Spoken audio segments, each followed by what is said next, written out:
What is up, Earthnoids and Spacenoids? I am just a simple new type, and in this episode, we are returning to our coverage of Char's deleted affair and the history of Axis. Last time, the EFF prisoners made their escape in a Magellan-class ship. Char was running training exercises when he came to help Haman, and Enzo forced his hand. He had no choice but to destroy the Magellan. In this episode, the team heads out to Side 3. We meet a new mole for Enzo that is a part of Char's crew, and we see Haman get jealous once again. So let's get into this. A team is out at an asteroid field near Axis. These test pilots are piloting the new prototype Gazas. They are construction workers, but they want to turn them into mobile suits. Char is monitoring the test pilots. He wants to meet with them. He heads to the hangar to praise their piloting skills. This is Pampa, Bean, and Wim. If these names sound familiar, these three make up the Gaza Storm, the first team of Gaza D pilots in Mobile Suit Gundam, Double Zeta. Seeing them as the first Gaza pilots, it makes sense that these were the Gaza D pilots of choice. As they thank Char, Oksana comes over. She notes that the test pilots are civilians. She is still trying to push Char into visiting Side 3. Someone is listening to their conversation. Later, Char and Hines meet with Admiral Maharaja Khan. Both Char and Hines are still mad about Enzo for being incompetent. Khan believes that Enzo's faction should be able to exist in an ideal world where the people of Zeon are free. They should be able to express their freedom by forming said faction. Char notes that Khan certainly does think far ahead. He wonders if his life of revenge on the Zabis have any meaning. Khan says that if EFF prisoners were to escape, head back to Earth, and return with a fleet, he would still try to open up negotiations instead of fight.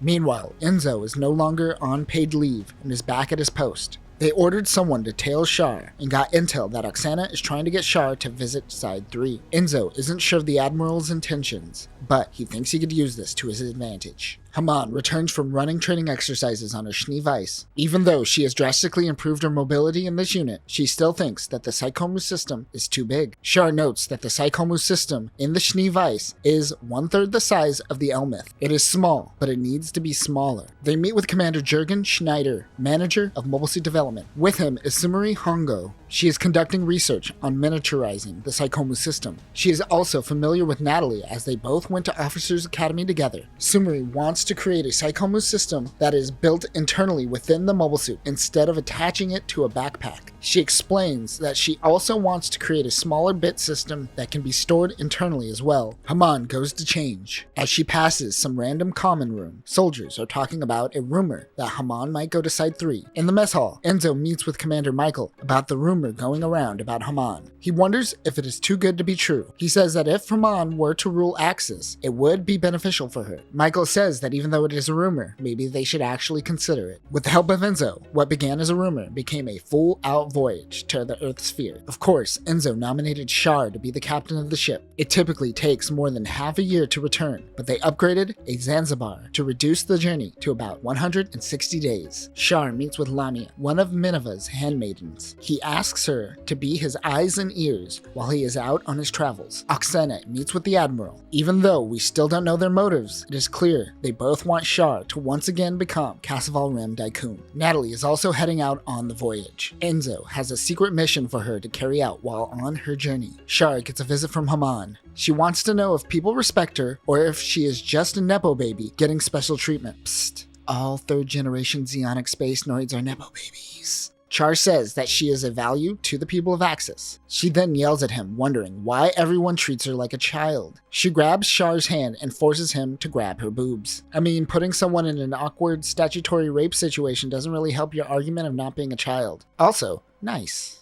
Remember, at the beginning of our coverage, we learned that Natalie is a part of Enzo's team, but she isn't a part of their treasonous acts. They have been keeping her in the dark. Enzo and the team just flat out tell her everything. They tell her about how they were the reason the EFF soldiers escaped so easily. He tells her that Natalie's rise in the ranks was due to Enzo. He is emotionally manipulating her into feeling like she has a duty to help out Enzo's team. She asks him what she needs to do. In the hangar, Andy is heading out to Side 3, but Ricardo is staying behind. They say their farewells. Natalie is looking quite glum after learning about a little bit of treason. Everyone is waiting on Haman. As she enters the hangar, everyone gazes upon her. She has cut her hair. She now looks like the Thing from The Thing. A few hours earlier, Haman is haunted by her insecurities. She decides to cut her hair to show that she is an adult. However, as everyone comments on her hair, she shrugs it off as no big deal. Ugh, teenagers. Admiral Maharaja Khan salutes the crew and wishes them a safe journey. Amongst the crew, one member happens to be a mole for Enzo. Enzo's men notes that their mole is quite the playboy. The bridge crew heads to the bridge and introduces one another. CPO Ue will be the helmsman. Second PO, Cindy Rosa, will be the communications officer. First PO, Sergei Titov, will be working navigation. CPO Kamenoza will be handling battery. First PO Reina and CPO Lulu will be the ship operators. Ensign Fabian Rioschnecht will be the vice captain. He happens to be Enzo's mole. He instantly starts wooing Haman by saying he is merely here because of her. Of course, Natalie and Andy will be working shifts on the bridge. Doing something? The Zanzibar ship, the Ingolstadt, launches and they begin their voyage to Side 3.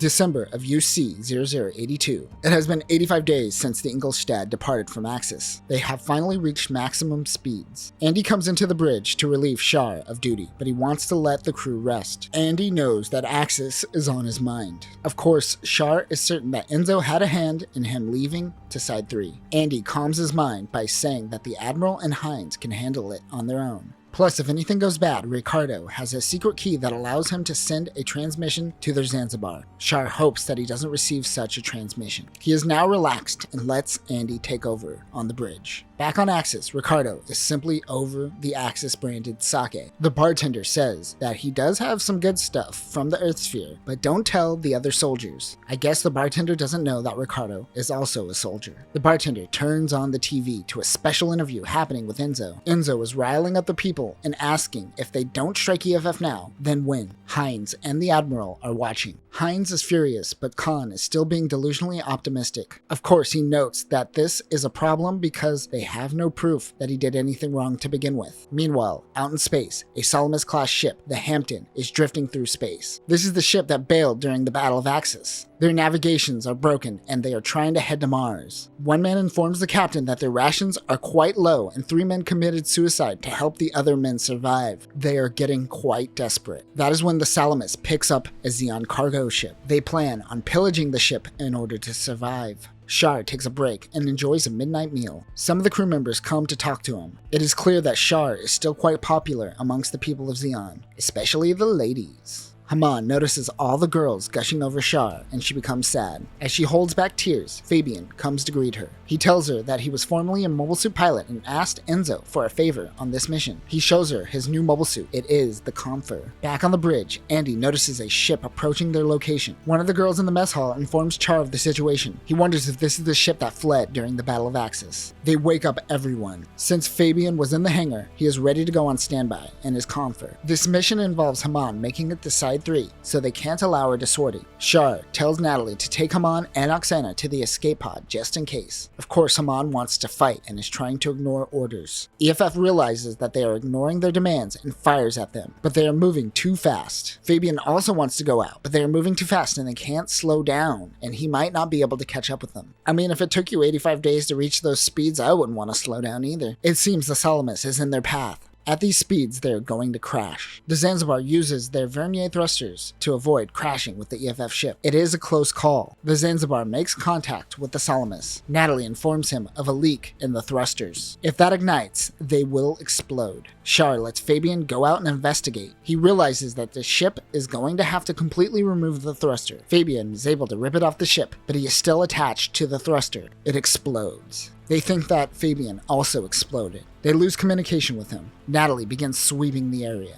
Fabian is alive, but the explosion caused his comms to go down. At his speed, he might not be able to catch up with the ship. 2 minutes go by. 5 minutes. No signal from Fabian. Haman says to give it 1 more minute. Suddenly, they spot him on radar. Andy goes out in Zaku to catch him and pull him back to the ship. Everyone in the hangar celebrates Fabian's return. January 10th, UC 0083. Natalie and Oksana are planning a 16th birthday party for Haman. 2 men argue about helping Haman out, but Fabian comes in and punches the 2 men, telling them to be more civil in the presence of a lady. In the mess hall, everyone celebrates Haman's birthday. The 2 men who are fighting give Haman a flower. Fabian also gives her a giant bouquet of flowers. On the bridge, Andy and Char discuss Fabian. Andy thinks that Fabian is quite young still, but with the right training, he could be a great mobile suit pilot. But Char tells Andy to not give him any opportunities. He goes to visit Haman and tells her to stay away from Fabian, but doesn't really give her any reason why. Meanwhile, Natalie overhears Fabian talking to the two men that started a fight earlier. It seems that the situation was all planned, and they're scheming for Enzo. Natalie approaches Fabian and demands to know his intentions, but he says that he is quite aware of her mission for Enzo, and she won't be saying anything to anyone. He seems to have all the cards here. There really is nothing Natalie can do, and she has found herself in a weird situation.